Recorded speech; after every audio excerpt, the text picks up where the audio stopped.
Hello, everyone. My name is Max. I'm here with Moves Like Jagger and Virtual Spectre, and welcome back to Tome Knowledge. It took me a second because I remember what buttons to push, and I can Nailed it. happily report that I nailed it. Off to a good start. And I Took can a happily nice report that vacation. even though it's April Fool's, I'm not doing any of that shit today. I will say, Ain't there nobody are got some- time for that. there are some fun things. I will say I was watching Deja's stream and he used a bunch of my old assets and he did my old intro from before Castles and Cantrips and it was hilarious. I will say that stuff is fun, but opening up a news article and realizing it's fake, that's not fun. I don't like I'm gonna it. have to watch what Deja did now. That's hilarious. You enjoy it. Enjoy his countdown screen too. But today is no joke because we're talking about non-combat encounters in our favorite ways to make them fun, which I think that there's one true way, but you all can decide that. Or you can give us ideas. What? Oh wait, I said puzzles, but you hate puzzles. Hooray!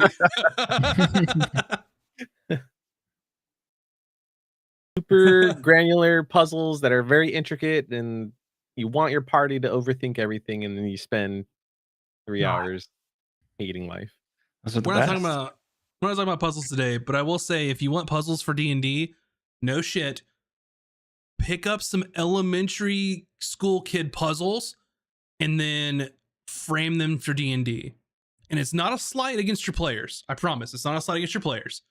There is a distinct like mental barrier of what your players' characters can see and interact with and do versus the player. And I have this issue all the time when I'm playing. I cannot wrap my head around my character, what they see when solving a puzzle. So don't make it hard on them. It's like, for God's sake. I think having the visual representation or a visual aid helps a lot with puzzles. And in D&D, you really don't have that unless someone takes the time to draw it out and like, this is what you see. This is here's a grid, and maybe here's like schematics and how this puzzle works. Case in point, in the second campaign, pretty early on, I gave you all a puzzle with some visual indicators that still was tough-ish if you didn't know a lot about D&D. So it helped. It helped a lot. Yeah. So just do traps. Just put traps everywhere. Oh man. But anyway, hopefully everyone's been doing all right. It's been a minute since we've been talking about this. Since we've been talking about this. This has been doing Tome Knowledge. I feel like it's been a million years. But many moons since whenever we hit that live button. Well, it's just proof to show that whenever Moobs and I leave, everything just shuts down. The whole world stops. No, I'm kidding. I'm just kidding. Factual currently. I mean, I will say it'd be very hard to run a D&D show without your DM. That's very true. If we planned accordingly, you all could do this without me, but we didn't plan accordingly. Plus, you were gone anyway, so. That was also true. I was gone. I was work trip, went to GDC, went to PAX East. PAX East is probably the best gaming convention there is. I love it so much. Really? I love PAX. PAX East are so good. It's very healing for a lot of us in the industry. I just don't want to go all the way to Boston. It's always cold. It's always in the winter. It's always cold. Like last time I went, it snowed. Oh, next year they moved PAX to May. Oh. Yeah, because they don't gotta compete with E3 anymore. Yeah. So E3, what's that? Yeah. And I love Boston. Boston's awesome. So. I will say I miss PAX South, but I digress. Same. That was my favorite. The one con I went to in the last year they did it. PAX South was my favorite. It was the most intimate of cons. And that is where, if I remember correctly, PAX South, was it 2016 is when the bromance between Deja and I started. That's when we met in person. Ah. And then at PAX East that year, it was off the rails, and then the rest is history. Just kidding. Yeah, I met a lot of good mixer folks there, and the last year they did it. It's nice. I heard the last year was you could tell it was on its way down. I didn't go to the previous, but it wasn't that big. Yeah. Mm-hmm. Can you imagine if we did Casters and Cantrips on Mixer? If that was still around, it'd be crazy. I try not to think too much about what ifs, because I will drive myself insane about streaming and the industry and the business. I try not to think about that. I don't know how it would have went. As far as I know, the only person doing D&D on Mixer was Robert, and that was it. I think you're right. Yep. But who knows? Now it's gone. But sad. Yeah, I know. Multi-streaming. Or what was it? God, man. Don't get me started. Glod Squad. Oh. Sorry. Back on topic. All right, back to D&D. We're going to have a pity party podcast for all this stuff. The old PPP, the pity party podcast. That's a good one. You're welcome. The first one's free.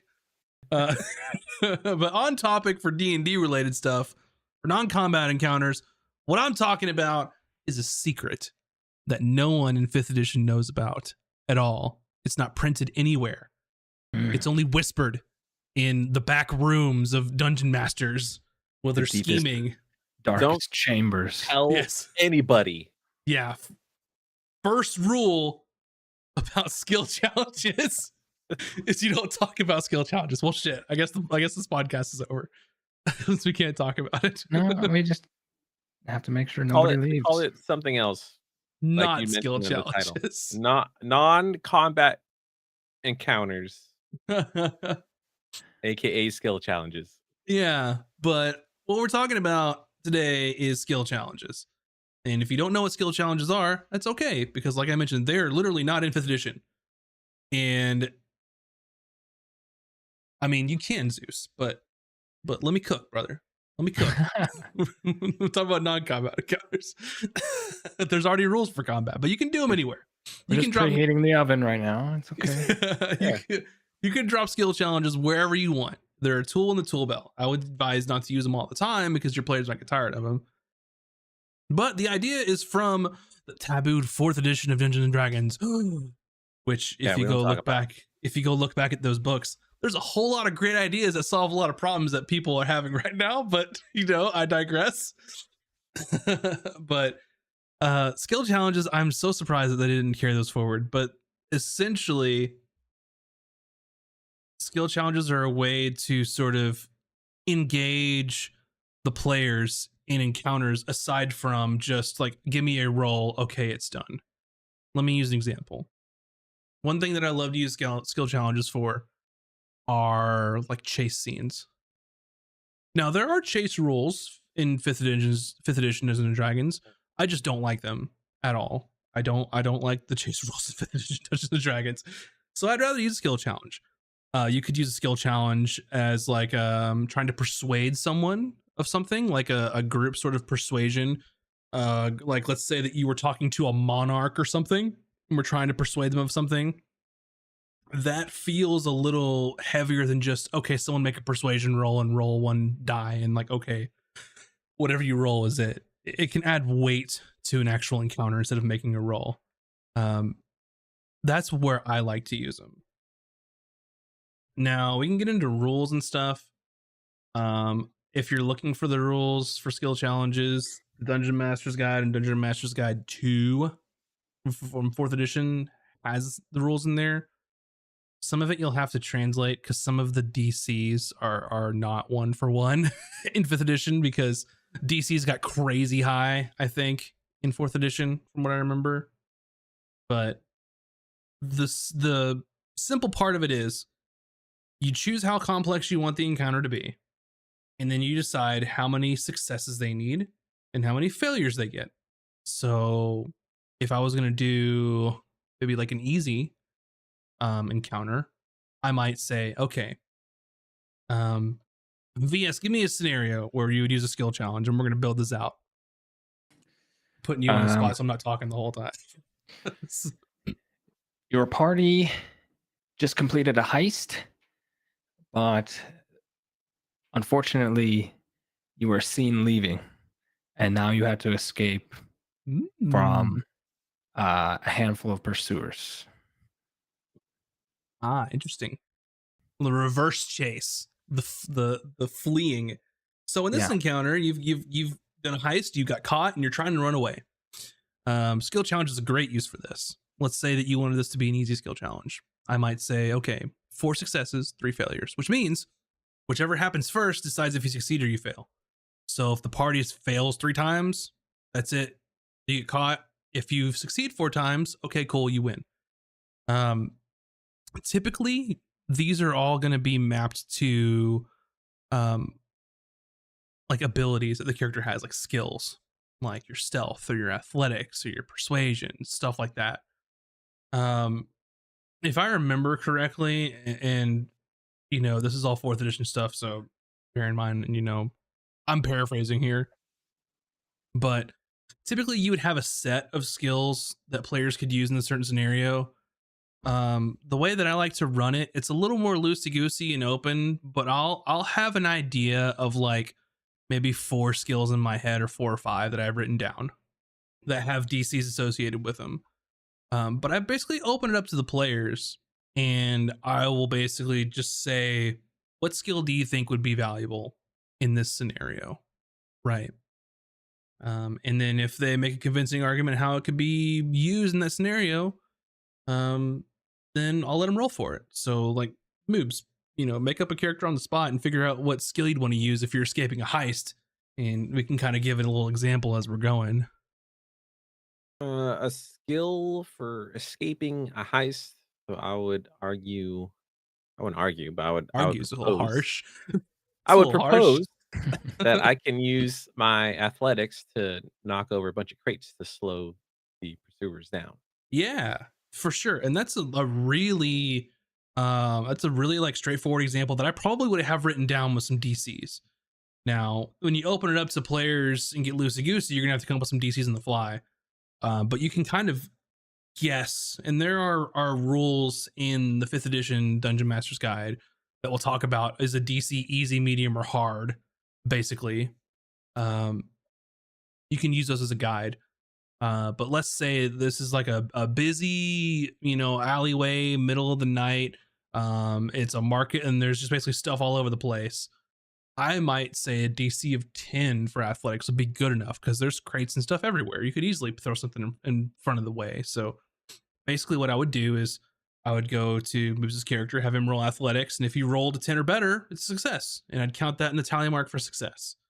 If he fails, then well, it's a tally mark in the fail column. So let's say that you succeed, you know, you got 1 success here. And what I'll do is I'll go in order of each of the players. Typically, you can roll initiative for it. I don't think it's necessary unless you just want to. I'll just kind of go in order in whatever order if I feel like, to be honest. Sometimes it's a little imbalanced. Someone might get more rolls than the others, but it's just how the way it goes. So you've got your 1 success, you're escaping, you are throwing stuff in your wake. And let's say that I'm playing this game. I'm not the DM, I'm actually playing. And I have a character who is sort of a swindler, kind of con man kind of person. Maybe I could use a deception roll to quickly let a shopkeeper let me see his stock in the back room, to, you know, see if I wanted to buy something from him. Maybe I don't like the things in the street. Maybe I want to go in the back room. Hey, let me in here. Let me look around and see. Where in reality, my little con man wants to get off the streets and hidden from the pursuers. So I might say, hey, I want to use my deception. The DM agrees. Maybe it's a hard DC. Maybe it's a 15, right? They can tell you're trying to hurry them and trying to get off the street. Maybe I roll and I get a 10. So, I failed. So we have 1 success and we have 1 failure. Stuff like that can happen too. And it kind of goes on and on until one of two things happens. You either get the 4 successes or the 3 failures. If the 4 successes happened, great. The goal of this whole thing was for them to escape. They've escaped. They've gotten away. And they're not going to be caught by the guards or the people that were guarding the thing they were heisting. The flip part of that is if they fail, they get those failures in a row. Well, then what happens then? I guess it really determines on your campaign. When in VS's scenario in this heist, maybe that means combat.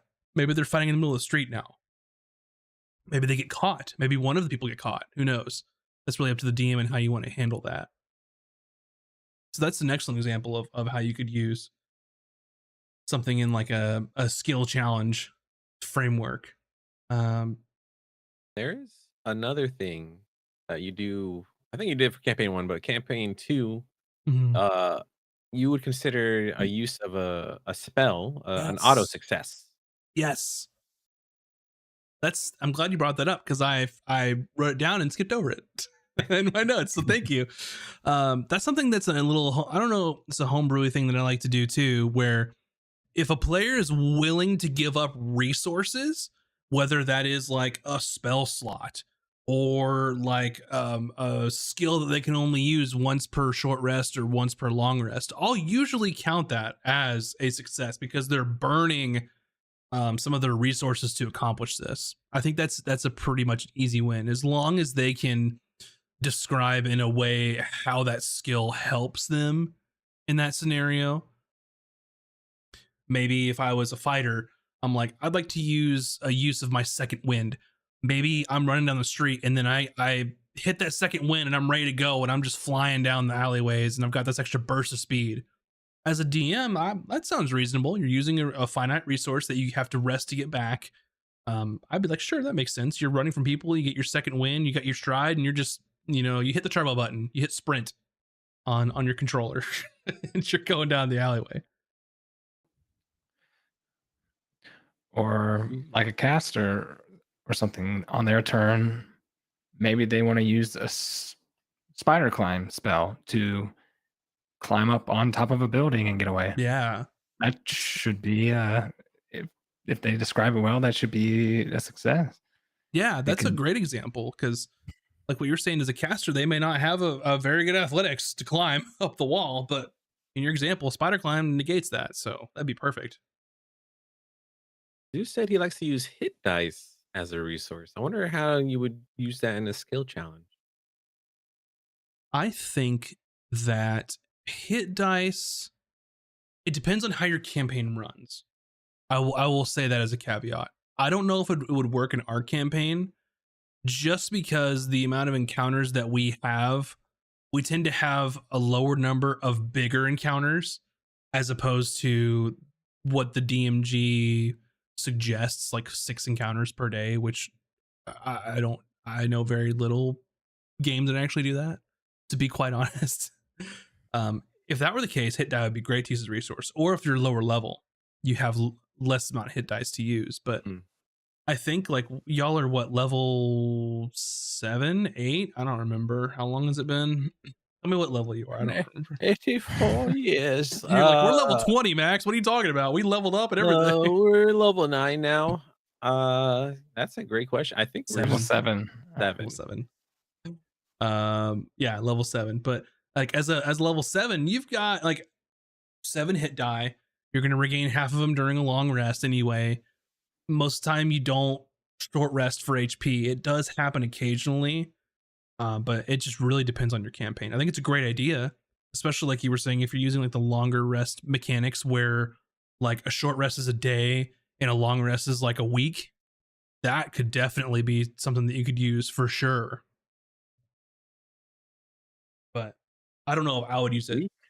A week long rest? Holy moly. Well, think of it like how like Lord of the Rings is set up, the actual timeline, where they spend like a month with the elves And that kind of stuff. They're really rested. Yeah. That stuff that works in those scenarios for sure. But that's also another thing that you'd want to talk to your players about running that kind of campaign. I don't know if I could pull it off. I don't know if I'd want to pull it off. It's more overhead for my brain to deal with. Could you imagine if we actually did 6 encounters per session? That'd be like a 12-hour stream. So don't think of encounters as combat, though, as well. So an encounter can be combat. It can be a skill challenge. It could be a trap. It could be a puzzle. All of those will count as some kind of encounter. But still, that would still be a lot, I think, even if you were to shorten them up. So I half agree with you. It'd be 7 hours. 7 hours. Yeah. Not 12. We mind synced. Yeah, so I think skill challenges are a great way to kind of mix things up. Because yeah, sometimes it's like, I want to get on that roof. Okay, cool. Make an athletics roll. Great, you did it. Fantastic.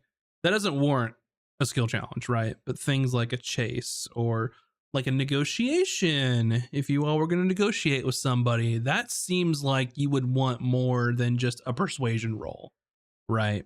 To want to accomplish that.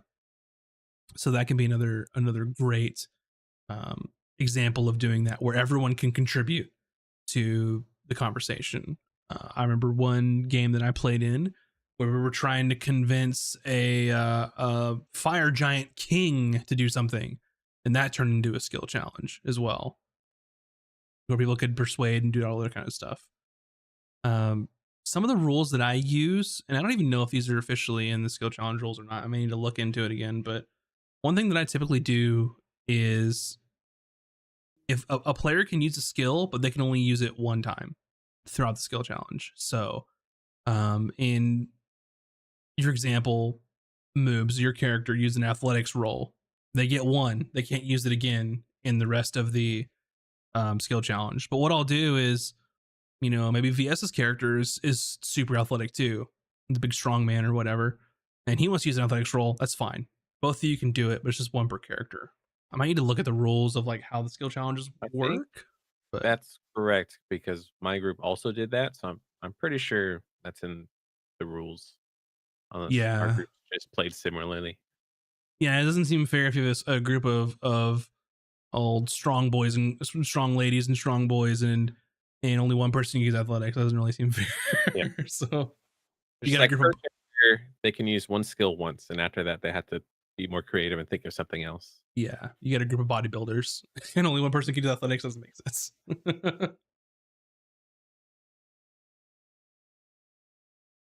Well, that's what I like to do to make things interesting. Can y'all think of any other scenarios would be good to use a skill challenge?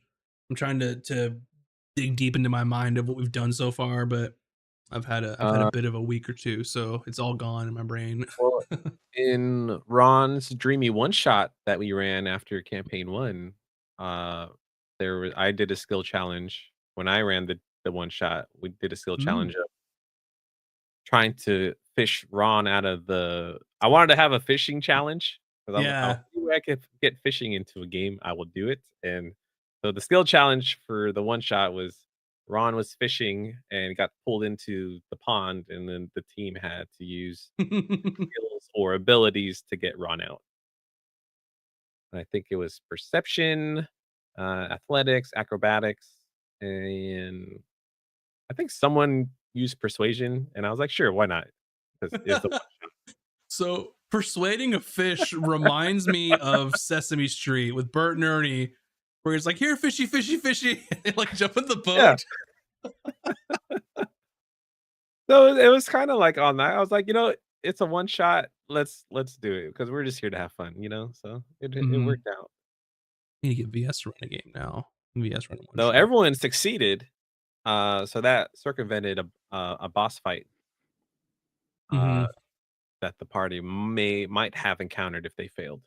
Yeah, I remember you talking to me about that too, because we were all worried for every one shot we've ever done about, can we do all this in time? Yeah, can we have not a 6-hour stream? Maybe one day I'll run a game. I think your game be wild. You have a lot of really great ideas that just come out of the brain. That's all it takes. You don't have to remember all the rules to be a DM. You just have to be creative. People can remember the rules for you. It'd be fun. Or you make up your own rules. Do whatever you want. Okay, we're all aliens in space. Let's go. Spelljammer, let's go. There's a setting for that D&D. There is, isn't there? Yeah. Yeah. I have had the inkling of wanting to run like a more sci-fi thing or like a Western type thing, but those are just ideas I got in my head. I don't know if they'd even be full campaigns. I don't know if I'd want to do that, but be a mini series, you know? You just run a Dune campaign, why not? Because I got Dune on the brain. We're just siphoning water out of everyone's blood. Yeah, we couldn't call it Dune though. We'd have to think of another name. Legally distinct. Mount. Mount. Mound. Mound. Jesus. Perfect. See? Trademarked. We said it in the podcast. It's trademarked. No one can take it now. The planet Norakis, otherwise known as Mound. Yeah. Jeez. Well, you know me. I'd probably go something gothic horror with a little Lovecraftian. Very much Bloodborne inspired. That'd be the route I would go. Eldritch There's a lot of potential for skill challenges in an environment like that. That's one domain that I won't do. So feel free, anyone wants to do any horror stuff, because it's too spooky. Well, for me. I say horror, but like, yeah, Bloodborne, but D&D.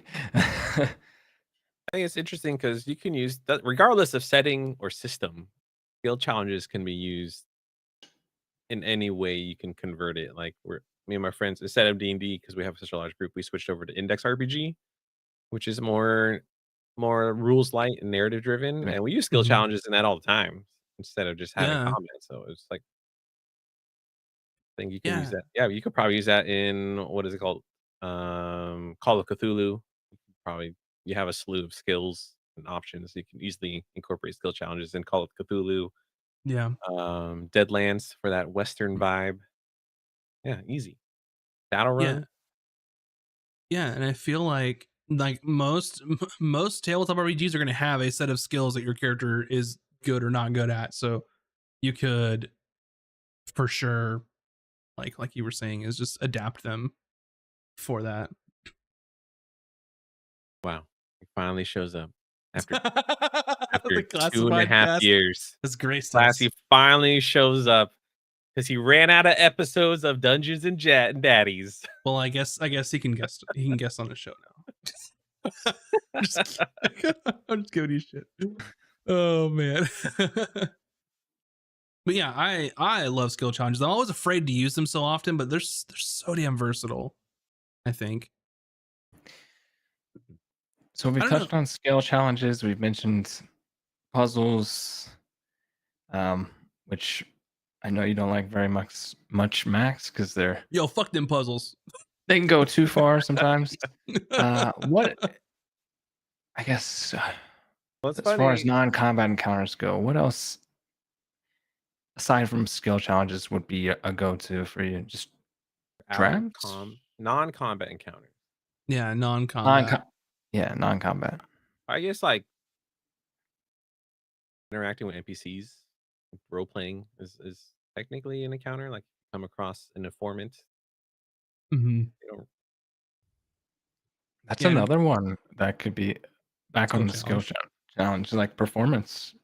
Your party has to put on a play or something. Which I believe y'all did. You did. You did put on a play, sir. Campaign one. Campaign one. Still waiting for our Oops All Bards game. Yeah, it's versatile. I mean, I'm trying to think off the top of my head. You've got these skill challenges. You've got normal, just like roll for shit, right? That are little mini encounters. You can do like what we were saying. Puzzles. Puzzles are a great non-combat encounter. We've talked a lot about puzzles in previous episodes. and y'all know my feelings for them. I try to incorporate puzzles with some of my players like them. I personally don't like them, but I'll make them to make people happy. And I'll make them easy because I like easy puzzles. And then really, you've got traps, which I think are a great tool when used appropriately, that I think just players universally hate. For good reason, because traps are really just to get players to use up their resources in a dungeon. Essentially, that's what traps are for. They're there to drain your resources down as a player in a dungeon. Use your skills, use your abilities, use your stuff. That's what traps are for. I mean, I can't think of anything else for non-combat encounters. I might ask my esteemed co-hosts or some of the people watching at home what ideas they have for non-combat encounters that we haven't covered. Oh geez, ThunderClan, what's up, man? Place the Mixer reunion. We just talked about Mixer earlier. Yeah, and everyone shows up. Yeah, they come out of the woodwork, man. I guess it's not really a skill challenge because there's rules for it, but like in our current campaign, ship navigation stuff feels like skill challenge related. Yeah, even though it's a completely different type of rule set. But so that's another one. Ship navigation. Yeah. Just a neatly wrapped up skill challenge. It's reskinned. Almost. Yeah. That's just so damn versatile, and they're a great way for people to show off their skills that normally don't come into like the game otherwise, right? But yeah, Zeus, you've got a great mechanic for campfire stories, which is a good way to incorporate RP into people's games, which are good. Which, to be honest, I probably should have done that for our campaign. Some of y'all hate role playing. No, I'm just kidding. I think I guess we don't really tell stories. It's just like our characters interacting with one another, usually before when we have an opportunity to camp. So, and if you're Colby talking about this, Zeus, if not, let me know. But he has a specific mechanic about campfire stories where you draw cards. And depending on what card you draw, it gives you like a thought starter on what to talk about. It's like a good way to share information between the other players. Basically, your character's sharing a campfire story. So each suit corresponds to a specific category, which I believe is hearts are love, spades are pain, I believe, clubs are loss, and diamonds are gain. So loss, pain, gain, and love. And yeah, there you go. Dale Kingsmill, another great channel if you want to watch stuff for her.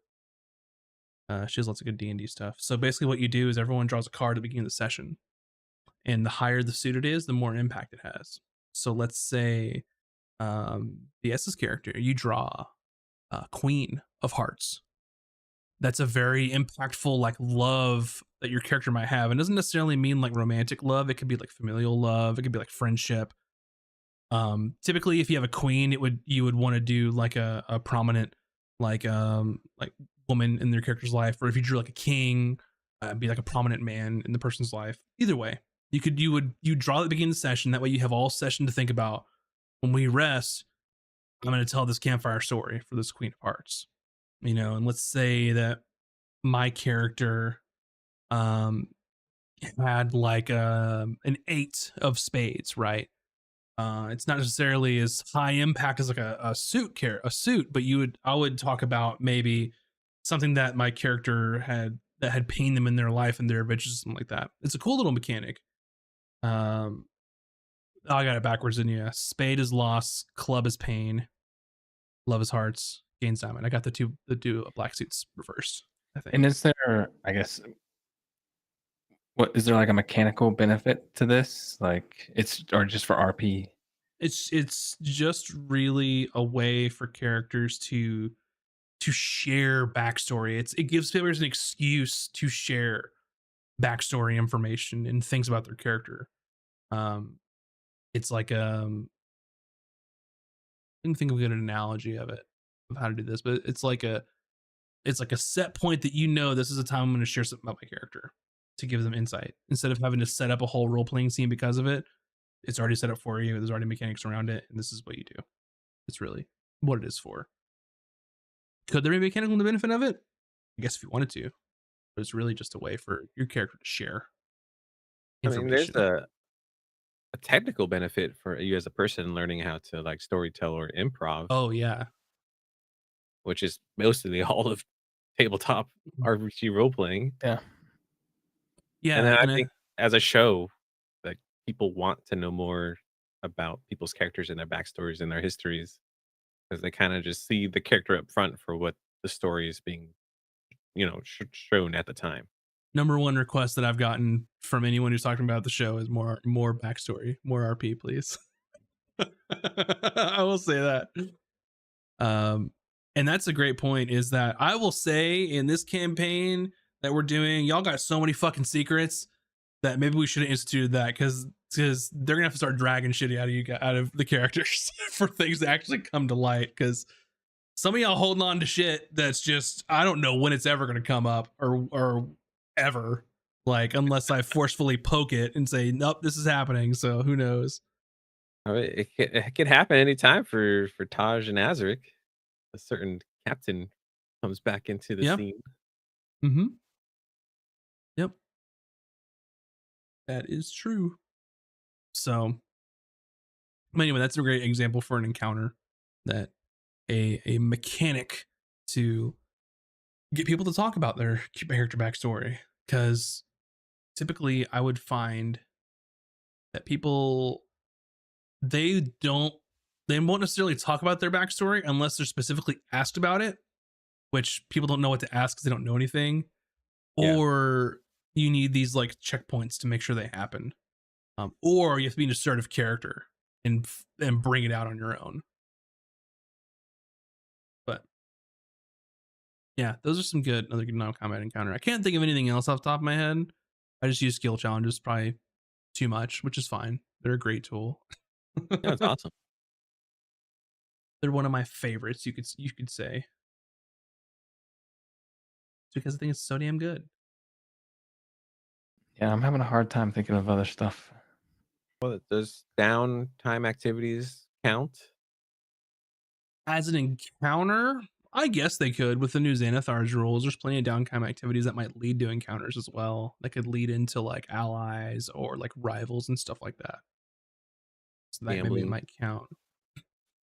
I'm trying to grasp something out of my brain about like woodland exploration and like overland travel, but nothing's coming up because that's probably one of the like least most utilized pillars in all of D&D. Of like the pillars of like an adventure game. Like I can't think of anything.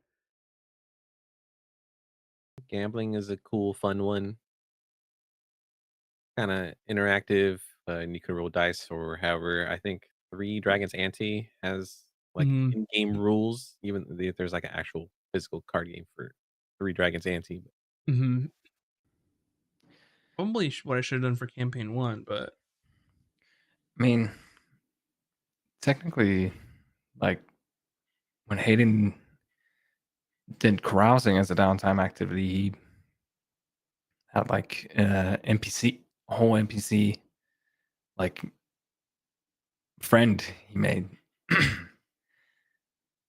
Like had a whole conversation. I mean, technically not necessarily an encounter, but kind of a personal encounter for your character. Yeah, still counts. I guess we're boiling down to is, what is an encounter in D&D, right? What do you consider an encounter to be?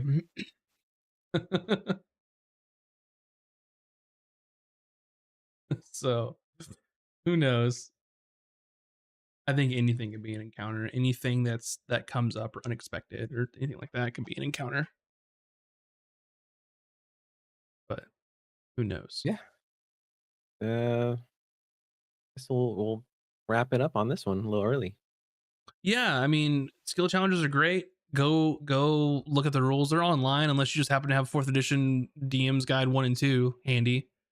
A lot of good information. I think everyone should use them. I personally think they should bring it back into D&D because nothing really fills that void that I can think of. Because there's some things that I just don't think would feel enough like impact with just a roll, right? Right. So, oh, maybe they'll bring it back in D&D, whatever they're calling it, next plus one. I don't know. Next plus one. They're bringing back that weird persuasion mechanic that I probably will just use the skill challenge for anyway. But who knows? Guess we'll cross that bridge when that edition gets here. Yep. Because we'll have to switch. That's the rules. It's not gonna be soon. It's gonna be this year at some point. And well, actually, we know when the books come out. End of the year. Yeah. They're being staggered, so it'll take a lot longer to get all the books. All right, so you said it. What's the point of staggering those fucking books? To be honest, you got the DMG. I'm looking at the dates now. So you got Player's Handbooks in September. The Dungeon Master's Guides in November. The Monster Manuals in February. I mean, I'm not going to start anything until I get the Dungeon Master's Guide in my hands, right? I want the new DMG. And I would like to have a nice brand new Monster Manual with all new bells and whistles. So that means I'm not going to start anything until February. Sales? I feel like it's a logistics thing, I don't know if they have like a contract with a distributor who makes and publish the books, or I don't know. So you're giving plausible excuses. I want to be angry about this because I'll buy all 3 books at once. I'll do it. I would too if they recent all at once, even like so you can stagger the physical release, but like let people purchase the digital up front. Oh yeah, man, that'd be great. I would love that. Yeah, and especially since they seem very interested in moving more towards digital for that. Drumming up interest in digital by making it all available seems like it would make a lot of sense. I will say, like the giant book, I bought the physical book because I could get a D&D Beyond code for it as well with my account. I would do that if they did it more. The book about the deck of many things and stuff, the only one they offered was like more than $100 with a bunch of extra shit that I didn't want. I don't want all the extra. Just give me the book and the online book. I don't want to pay more for the rest of the stuff I don't want. But maybe they'll wise up. I don't know, because I don't know how they're going to solve that and not screw over friendly local game stores. But who knows? Yeah. Anyway, there's my rant. After saying that, don't stagger the books. You're killing me. I need them all at once because I woken something at Max. I'm just, man. No, I get it. I get it. I had to put my community manager hat and just like give plausible reasons why they would stagger releases. When I think I'm in my Mad Max phase now. Is what I'm in my Mad Max phase. No, man, these next few sessions are gonna be spicy. They will. I didn't remember what the hell was going on, to be honest. But so I didn't think about it once on vacation. I emptied my brain. Everything was peaceful and we had nobody bothering us. Well, I guess if you want to figure it out, then you have to watch the show on Friday at 6 p.m. Boom. Then you can find out with the rest of us what was going on. I think it's episode 38. 38? Yep. Episode 38 on Friday, 6 p.m. Pacific time. So be there or be square. Or don't be there and I'll be sad. So and listen to it later with your ear holes. You could listen to it later on our mini podcast formats or watch the VOD later. Let me find some links. Go check out our YouTube for the VODs later. And then tell you what, just go hang out on our Discord. And we'll tell you all the secrets. We'll tell you the secrets of life. It's in our Discord. And you can very much just gain that knowledge for free. Anyway, before we go off the rails too much, thanks for watching and or listening to us, and we will see you next time. Toodaloo. Bye.